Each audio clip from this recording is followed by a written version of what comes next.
Israel और Lebanon के बीच संघर्ष ने मिडिल ईस्ट में अस्वाभाविक रूप से तनाव को बढ़ा दिया है। इजरायल और हमास के बीच जंग पिछले साल अक्टूबर में शुरू हुई और अब लेबनान के साथ जारी संघर्ष से पूरे इलाके में चरम पर तनाव पहुंच गया है। शनिवार को इजरायल डिफेंस फोर्स के एयर स्ट्राइक में हिजबुल्लाह के टॉप कमांडर नसरल्लाह की मौत हो गई, जिसके बाद से लेबनान ने इजरायल पर मिसाइलें दाग दी।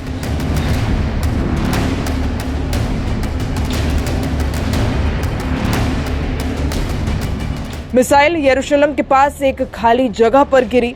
फिलहाल इस मिसाइल के गिरने से किसी के हताहत होने की सूचना सामने नहीं आई है।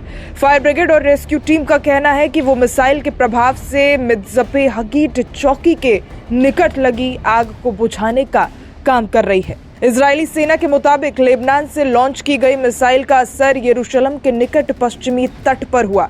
स्थानीय अधिकारियों का कहना है कि मिसाइल खुले क्षेत्र में गिरी, जिससे आग लग गई और आसपास की कई बस्तियों में बिजली आपूर्ति भी बाधित हुई। इजरायल की सेना की ओर से लेबनान के मिसाइल दागने की पुष्टि की गई है। आईडीएफ के मुताबिक लेबनान की ओर से लॉन्च की गई मिसाइल यरूशलेम के पास एक खाली जगह पर जाकर गिरी। इस हमले में किसी के हताहत होने की सूचना नहीं आई। हालांकि अटैक की वजह से आसपास के कुछ हिस्सों में बिजली संकट की स्थिति जरूर बन गई।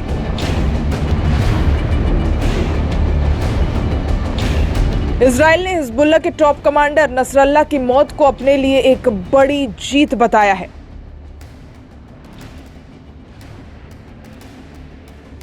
इससे पहले इजरायल के प्रधानमंत्री बेंजामिन नेतन्याहू ने शनिवार को कहा कि हिजबुल्लाह नेता हसन नसरल्लाह का मारा जाना इजरायल के लिए अपने युद्ध लक्ष्यों को हासिल करने के लिए आवश्यक शर्त बन गई थी। नसरल्लाह की मौत के बाद अपने पहले सार्वजनिक बयान में नेतन्याहू ने कहा कि अन्य शीर्ष हिजबुल्लाह कमांडरों को मारा जाना पर्याप्त नहीं था, इसीलिए उन्होंने निर्णय लिया कि नसरल्लाह को भी मारना होगा। उन्होंने नसरल्लाह को इजरायल के विनाश की योजना का निर्माता बताया था। इजरायल के हमले में हिजबुल्लाह के टॉप कमांडर नसरल्लाह और उसकी बेटी की मौत हो गई। इसके बाद लेबनान ने जवाबी कार्रवाई में ये मिसाइल दागी है। नसरल्लाह की मौत के बाद अपने पहले सार्वजनिक बयान में नेतन्याहू ने कहा कि अन्य शीर्ष हिजबुल्लाह कमांडरों को मारा जाना केवल पर्याप्त नहीं था, इसीलिए उनका निर्णय था कि वो नसरल्लाह को भी मार गिराएंगे और उन्होंने नसरल्लाह को इजरायल के विनाश की योजना का निर्माता भी बताया था।